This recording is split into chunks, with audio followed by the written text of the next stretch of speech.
He is one of the most enigmatic figures in the Gospels. Sometimes he seems to be weak and vacillating. On the other hand, he asks, what is truth? And he's famous for one thing. How about you crucify your king?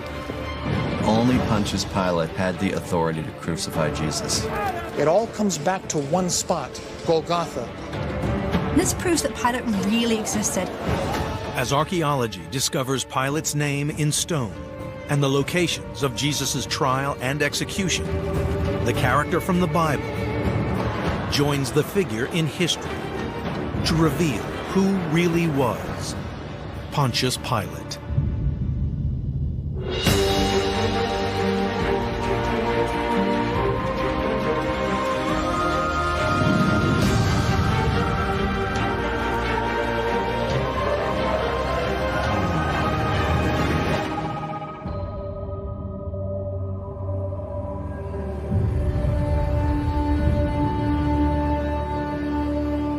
In 1961, while excavating the ancient city of Caesarea Maritima on the coast of Israel, a team of Italian archaeologists make a sensational discovery. In the city's amphitheater, they uncover a stone which bears an inscription. Much is eroded, but enough remains to reveal a name. Pontius Pilate, prefect of Judea. In the Bible, Pilate's infamous as the man who tries Jesus. Pilate is a fascinating character in Christian history. He does seem tormented about whether or not Jesus is guilty and whether or not he should condemn him. The Pilate of the Gospels is uncertain. He seems deeply concerned with Jesus' innocence. I have the authority to set you free. He's not firm and decisive about what he wants to do. The discovery of his name in stone was groundbreaking. The significance of the Pilate stone is that it actually gives us hard evidence of this central figure from the story of the crucifixion of Jesus. So Pilate really existed, he really lived, and he really was the prefect of Judea. We actually have a literal touchstone, a point of connection between the story of the crucifixion of Jesus from the Bible and actual Roman history. Although we know a few things about Pilate from the Gospels, to fill out his story more, we need to go to the Jewish historian Josephus, who tells us quite a lot about Pontius Pilate. Historian Helen Bond is in Oxford, where the Bodleian Library has a rare copy of an ancient manuscript. This is a 600-year-old edition of Josephus's Jewish War. Josephus was a Jewish aristocrat who eventually ended up in Rome, where he became a writer of Jewish history. Were it not for Josephus, we would know very little about Pontius Pilate's reign as governor of Judea. In the time of Josephus, the province of Judea was ruled from the administrative capital, Caesarea Maritima. When Pontius Pilate arrives here in Caesarea, he would have found a proper Roman city befitting the imperial representative of Rome. He would have found a man-made harbor, complete with a temple to Augustus and this beautiful, huge hippodrome where spectators could watch the races while they looked out over the Mediterranean.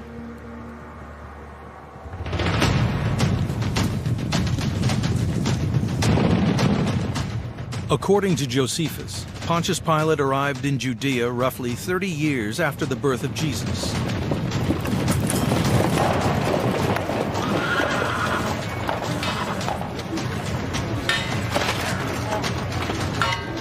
Pilate was a Roman knight, which means that he belonged to the equestrian order, the lowest rank of the Roman nobility. He would have owed his position in Judea to the patronage of the Roman Emperor Tiberius. Pontius Pilate was clearly an ambitious chap. He had been sent to Judea, not the plum appointment of all appointments. He wanted to work his way up the cursus honorum, that is, the ladder of success. He wants to make sure that he maintains law and order, because if he does so, he will impress other people within the imperial bureaucracy, and that's likely to lead to a promotion. Pontius Pilate lives here in this palace, and look at this place. It had a swimming pool, it had beautiful mosaic floors. This was the center of imperial Roman power in Judea.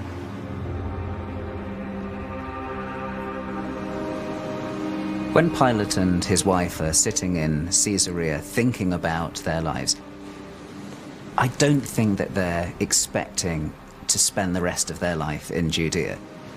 They probably saw this as a staging post, as a stepping stone to something greater. Pilate has his work cut out if he is to succeed. There's been a Roman presence for almost a century, but Judea's only actually been under direct Roman rule for 20 years. I doubt that most Jews accepted Roman rule. Most harbored the hope that one day Rome would be ousted. The people did not believe that Caesar was sovereign. They believed that God was sovereign. Pilate is immediately confronted by the challenges of the job. Close to day one, he tried to take the Roman standards into the temple precincts. And of course, this caused a huge riot. This is a very antagonistic act because these standards display effigies of the emperor, and to the Jews, this is heresy and blasphemy. Protesters from Jerusalem trek over 70 miles to Pilate's palace.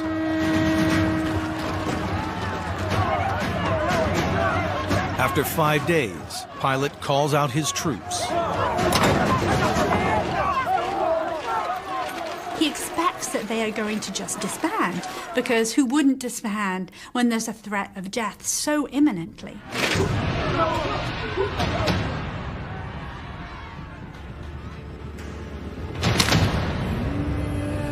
Instead, the Jews bare their necks to Pilate. And they say that they are willing to die for the law if necessary. Pilate realizes that he's been outmaneuvered. He might be prepared to execute a few people here, but he doesn't want to massacre people.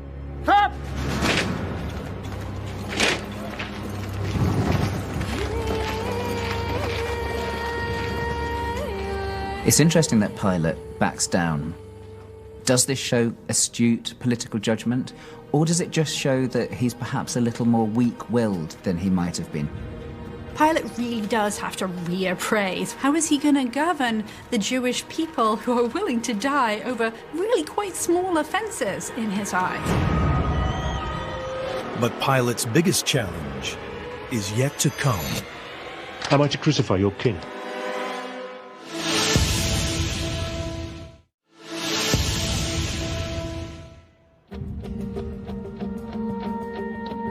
Jerusalem, the location in the Bible for the ultimate act in the life of Jesus. Golgotha, this place, was the defining event of Jesus' ministry. It's where he was crucified by the Romans. Millions of pilgrims have come here to follow in the footsteps of Jesus, but his passion would never have reached its climax were it not for one man, Pontius Pilate. Question of Pilate's culpability and his desire to execute Jesus is a very complicated one. But it needs to be remembered that only Pontius Pilate had the authority to crucify Jesus. In the Bible, the way to the crucifixion begins on Palm Sunday, when Jesus enters Jerusalem. I think he had resolved, well before he ever entered the city on a donkey, to do whatever it took to accomplish the mission. Matthew describes the whole city of Jerusalem being in turmoil, with people saying, "Who is this?" And the crowds answer, "This is Jesus the prophet from Nazareth." He arrives just as the city prepares for Passover. Passover is the largest religious event of the Jewish calendar. Language like King of the Jews and promises of a new kingdom is very powerful, especially when people are celebrating the liberation of the Jewish people from a tyrannical power. Now we really can understand why the more zealotic disciples would say, let's get ready to rumble. He's going to come and kick the Romans out of town. We're going to get our capital city back. Jesus riding into Jerusalem through the streets on the back of a donkey isn't just simple transportation into the city. This is a very deliberately provocative act. Jesus is essentially claiming, I am the King of the Jews, the expected Messiah coming from the east into Jerusalem to bring new hope.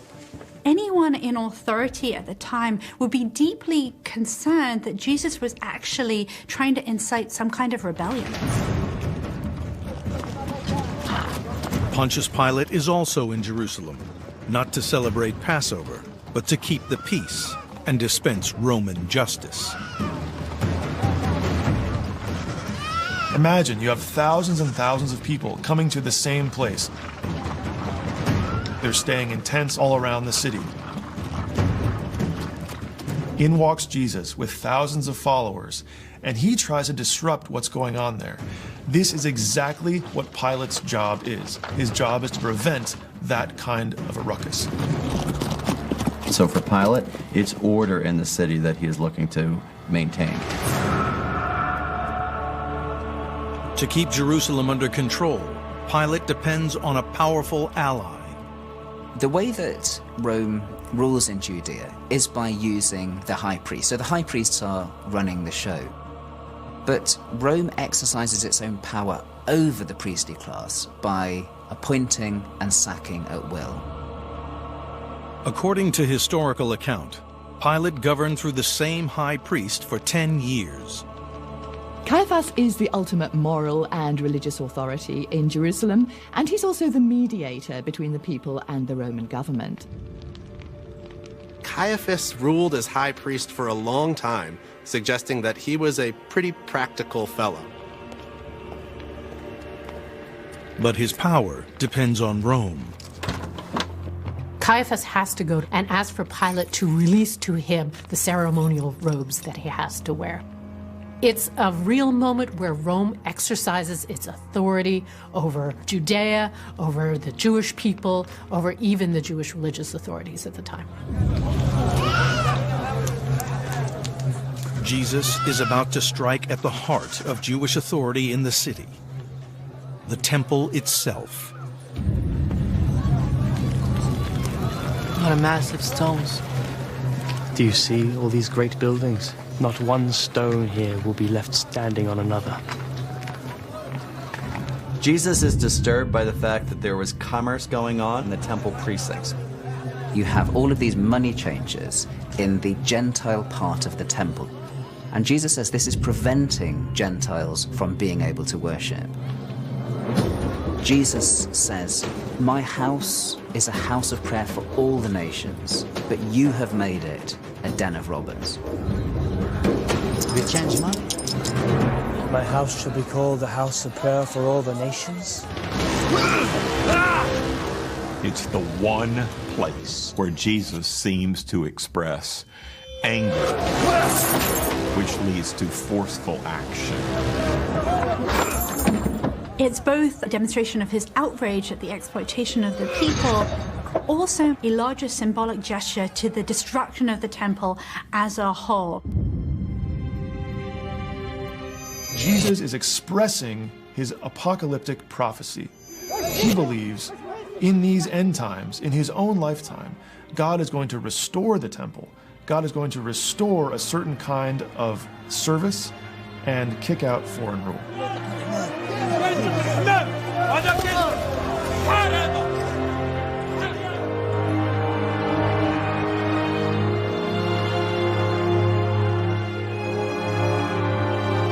That, of course, was sedition. It was rebellion. It was absolutely not what any Jew should be involved in, since the temple is sacrosanct, it's the dwelling place of God. If what Jesus was saying was able to rally the people around him, that could create the kind of unrest that would be a serious problem for Caiaphas and Pilate. Caiaphas's whole upbringing taught him that protecting the temple was the most important thing. This is the most holy place on earth. And here comes this prophet from where? From nowhere, from Galilee, trying to disrupt their activities there. Quite clearly for Caiaphas, Jesus had to be eliminated. But only one man in Jerusalem can authorize his execution. And archaeology may have finally found the exact location where Pilate put Jesus on trial.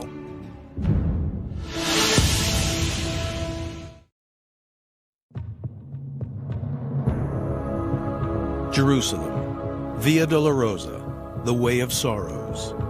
For centuries, held to be the route Jesus took to his crucifixion. This arch is the traditional place of the trial of Jesus before Pontius Pilate. And the problem is this was actually built by the Emperor Hadrian over a century after Jesus was crucified.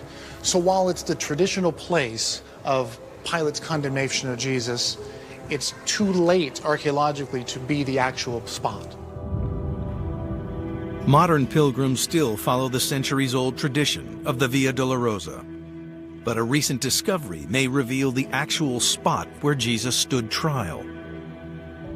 In January 2015, a major discovery hits the news. These are busy days in Jerusalem, where more than 2,000 years of history are recorded in one building, where Pontius Pilate may have sentenced Jesus. Amit Rehem was one of the Israeli team who made the discovery during archaeological work under the Tower of David Museum.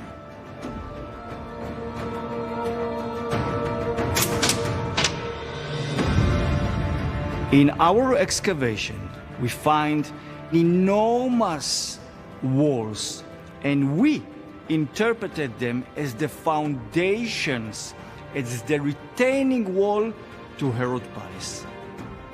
And if this was King Herod's palace, it also is likely the spot where Pontius Pilate held the trial of Jesus.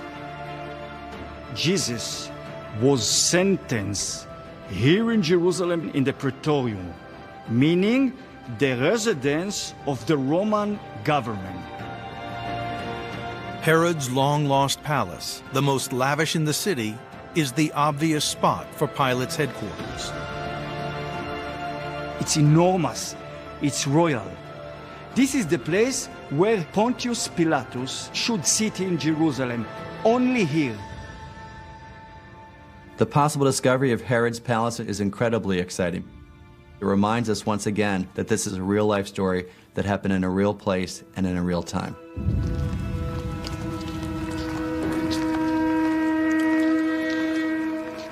The most famous trial in history is about to begin. Romans were very clear about reserving capital punishment into their own hands.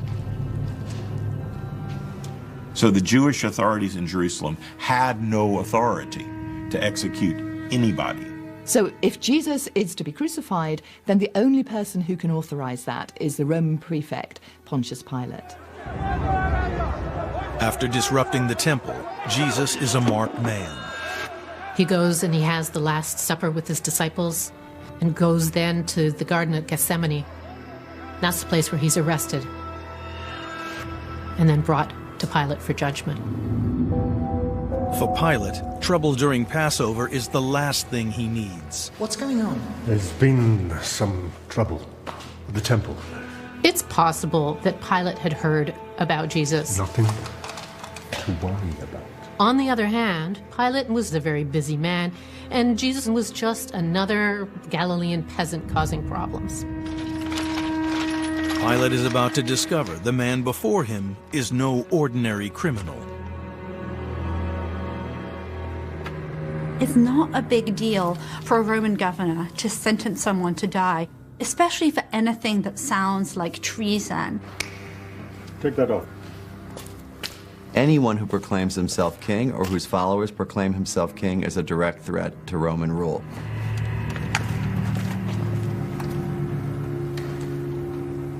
What accusation do you bring against this man? He stirs up the people by teaching throughout all Judea. Pilate is really trying to figure out, is this a rabbi from Galilee and some followers who think he's special, Or is this someone who has come specifically in order to overthrow Roman power? Are you the King of the Jews? He's trying to ascertain whether Jesus is a political threat to Roman power in Judea. You say so. Blasphemy! In Luke's account of the trial, Pilate's verdict is swift. I find no basis for an accusation against this man. I think that Pilate himself had grave doubts that Jesus was really a military threat. So how dangerous could he really be? No.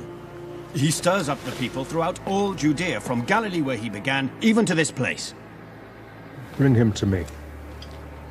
If Caiaphas is not able to maintain stability and law and order in Jerusalem, he might be deemed an inadequate high priest, and he would be replaced.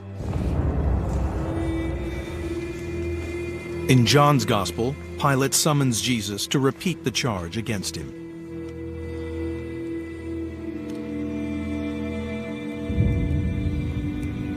Are you the King of the Jews? This is really the crucial question. Are you a political Messiah? Do you have pretensions to overthrow us? Do you ask this on your own? Or did others tell you about me? I am not a Jew. Am I? Your own nation and chief priests have handed you over to me. Pilate is almost having a conversation in which he's asking genuine questions of Jesus, as opposed to interrogating someone. Are you the King of the Jews? My kingdom is not of this world.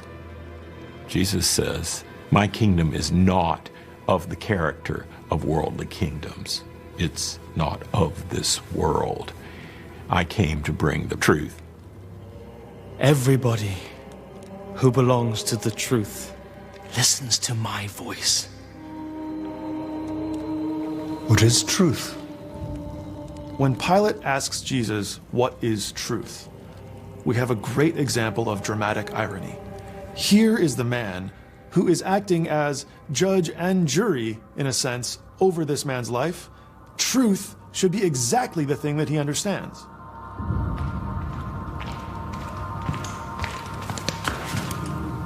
Pilate's not understanding. Jesus is not forthcoming. The Jewish authorities want him over and done with. They want him dead. Then, according to Matthew, Pilate receives an amazing warning. Have nothing to do with that innocent man. In a dream last night, I suffered much on account of him. In the ancient world, dreams are often seen as a way in which the gods communicate with humans. We have sort of the voice of God coming into the narrative at this point and declaring Jesus innocent. Matthew also contrasts a pagan woman who already understands something about Jesus with the Jewish chief priests who are intent on getting Jesus killed. Behold the man.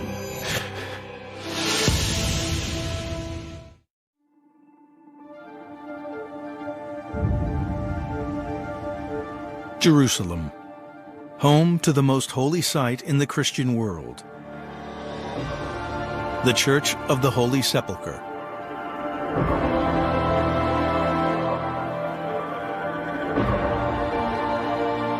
In the time of Jesus, this would have been outside of the city gate. There would have been a large limestone outcropping of rock and a set of tombs over there.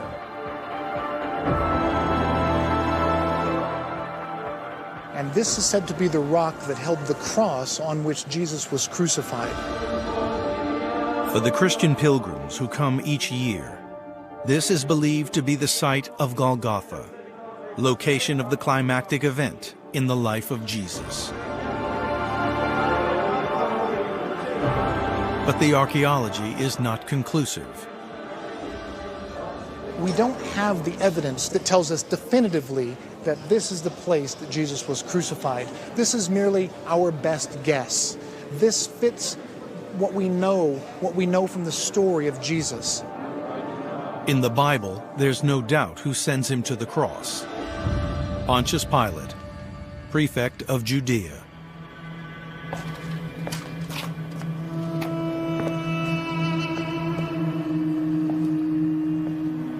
You brought me this man as one who was perverting the people.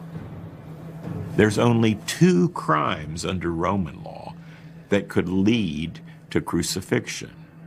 One would be sedition or high treason. The other is leading a slave revolt. Well, Jesus didn't seem to be doing either of those to Pilate. Indeed, he has done nothing to deserve death. He stirs up the people. Yes. He stirs up the people. He may have had a squabble about whether the temple apparatus was being done right or not, but that's still not sedition or high treason. Pontius Pilate is put in a tough spot. He really doesn't seem to want to make a decision when that's his ultimate job, the power of life over death. In all 4 gospel accounts, Pilate offers the authorities a bizarre choice. There's a character called Barabbas who appears to have been some kind of violent revolutionary, and he's been arrested round about the same time that Jesus has. You have a custom that I release someone for you at the Passover. Yes. It's the one chance he has to do a litmus test on what the crowd actually thinks about Jesus. Barabbas is offered as a choice in a kind of Passover amnesty. Who shall I release? Barabbas or Jesus? He has the power over life and death in Judea, yet he's perfectly willing to throw this open to the crowd and say, you guys decide. Barabbas! Barabbas! Barabbas! Barabbas! Sort of perplexing that Pilate would have, under any circumstances, thought about letting go a rebel. Barabbas. Yes. Barabbas. Barabbas. But of course, in the story, it's Barabbas, the violent revolutionary, that they decide to let off. Release Barabbas. Jesus' heart must have sunk. These are the people that he was trying to serve, whose interests he was so concerned about that he tried to minister to, and they just totally turned their back on him, and it must have been unimaginable, the depth of his despair.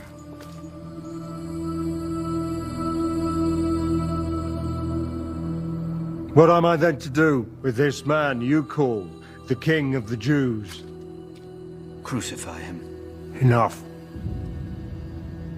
According to the account, Pilate seems to say, well, I find no fault in this man in regard to capital punishment. We'll have him flogged and send him away. Pilate probably didn't explicitly tell his soldiers to go out and mock Jesus. There would have been an audience, and there would have been an audience who would be mocking and jeering anyway. So Pilate didn't have to tell his soldiers to do so. That was a necessary part of the process. Pilate was trying to resolve the matter somewhere short of execution.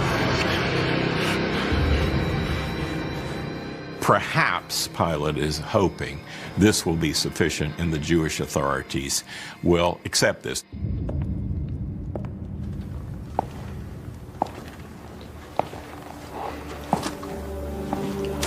Look,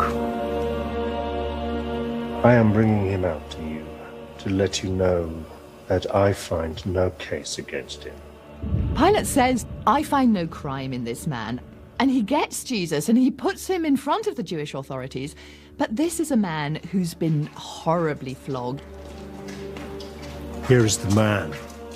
He's wearing mock kingly regalia. He's got a purple robe. He's got a crown on his head. And Pilate says, Behold the man. Behold the man, in Latin, ecce homo, which I think means, behold your Messiah, this person who has been scourged. Look at him. this is a broken man. And I think Pilate is having his fun here at the expense of the Jewish authorities. He doesn't want to get involved in this complex, intra-Jewish kind of affair. But ultimately, that isn't going to be an option for him.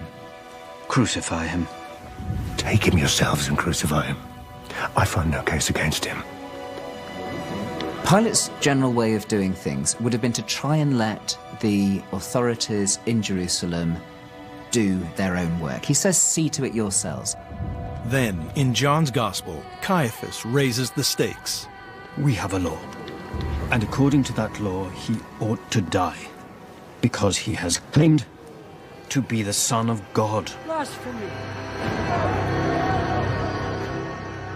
Have nothing to do with that innocent man. Gospels say Pilate was more afraid than ever. He wonders, is there something about this prisoner that I've missed? He starts thinking to himself, well, maybe this person is somebody who is sent by one of the gods. If Jesus is sent from the gods, Pilate needs to find out before deciding his fate.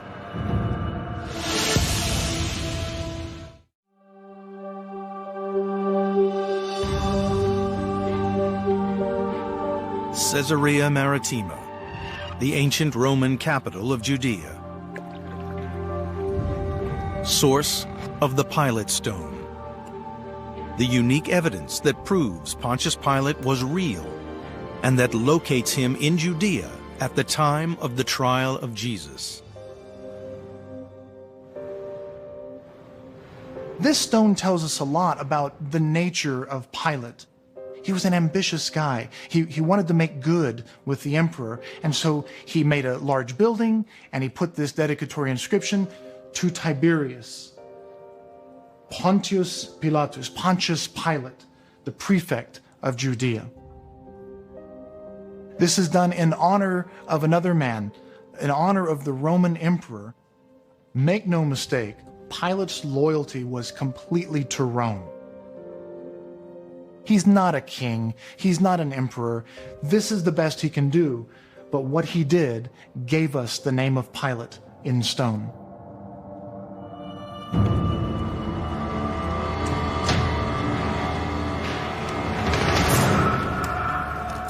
In the Bible, Pilate plays a crucial role in the final act of Jesus' life.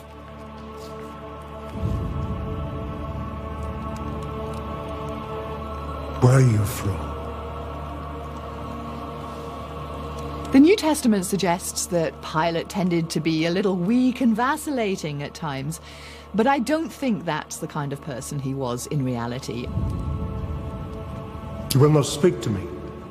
I think he was a much harsher, brutal, matter-of-fact military man who just got on with the job.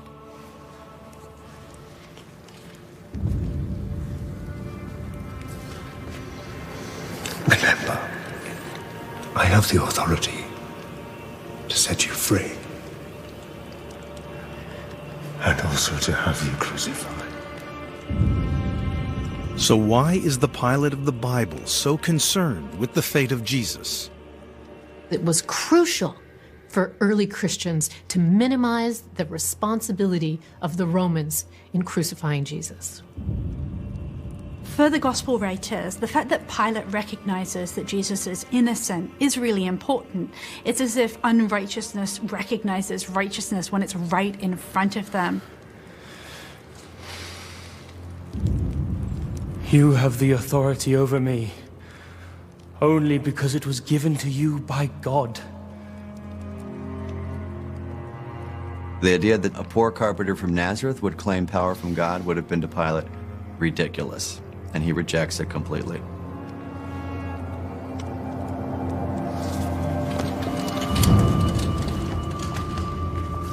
But it also would have presented a real threat to the priestly aristocracy, because that would have meant that Jesus superseded them, that he would have had sovereignty over the temple and over the priestly class, and they could not have that.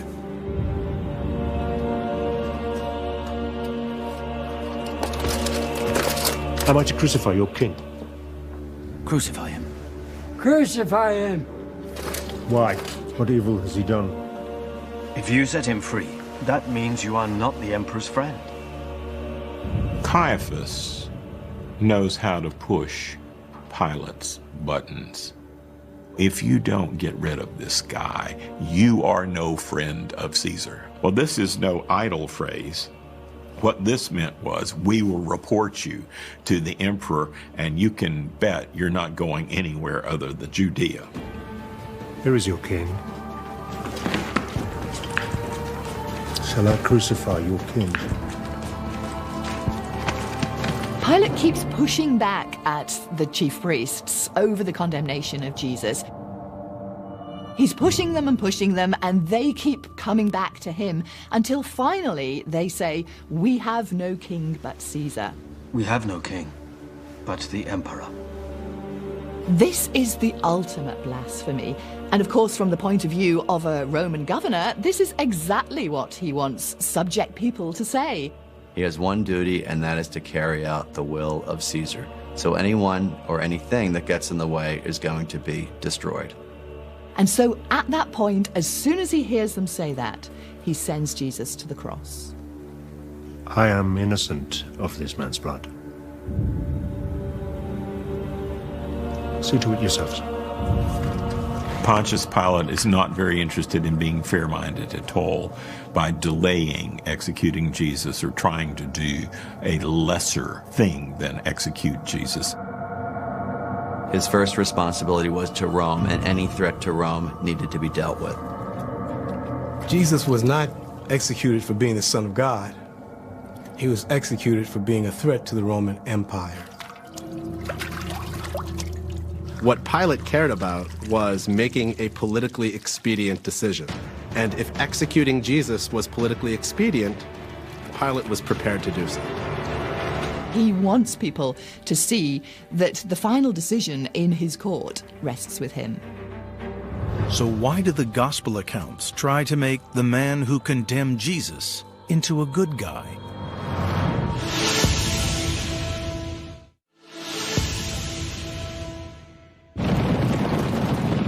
The Pilate of history is occasionally bloodthirsty and can be very brutal. The Pilate of the Gospels is uncertain. A couple of the Gospels suggest that the Jewish authorities pressurize a reluctant Pilate into sending Jesus to the cross. Are you the king of the Jews? In reality, I think, this is not at all realistic. And I don't think it would have taken very much for Pilate to be convinced that Jesus had to be sent to the cross. We can see the gospel accounts of the trial of Jesus in some ways as fictional courtroom dramas. Then why does the Pilate of the Bible try to avoid crucifying Jesus? I have the authority to set you free.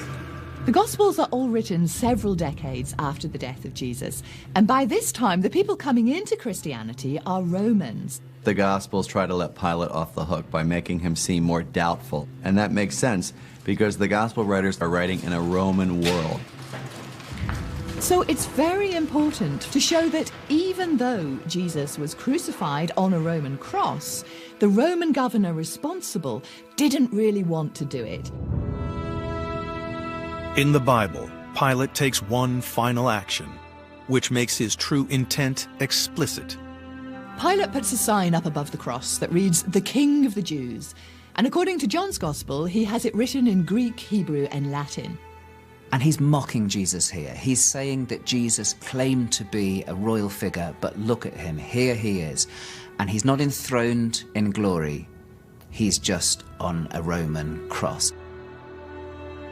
You need to bear in mind that the Roman governor Pontius Pilate was profoundly anti-Semitic.